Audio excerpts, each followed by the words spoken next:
So here's my 2006 Mercedes ML500, and it's time to do an oil change. And so I'm going to try something new. What I've been using is basically like an old coolant bottle here to go ahead and keep the oil from splashing all over the place, and it's been kind of a mess.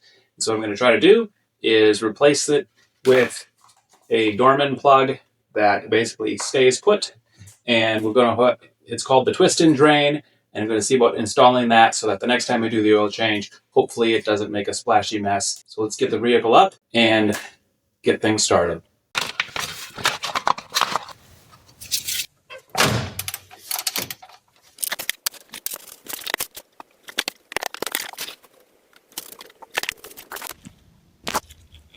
While that finishes draining, here's the part we're going to use.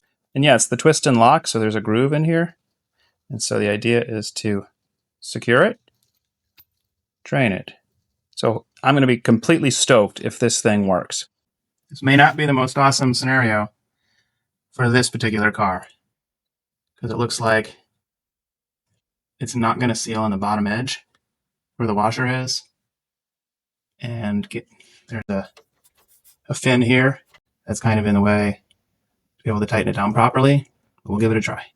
Given a few days, it's still dripping there. I wiped it up a couple of times and it still exists, and then it's also been hitting the floor. So I went ahead and bought a 21 millimeter kind of stubby to see if that can help tighten it down some more. All right, here's the moment of truth. I got my bucket. I'm going to twist that, but I have a second bucket because it takes 8 quarts. So I'm going to probably put the phone down at some point. All right.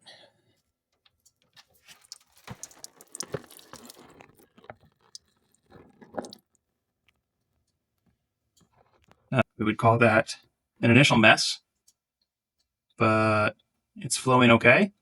And the transmission lines there usually get soaked, and they're not. So that's a plus. All right. So far so good. I think that mess is acceptable.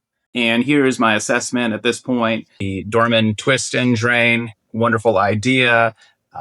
It was really difficult in this particular vehicle to get it torqued down properly. And so no matter what, it was still like leaking by the crush washer.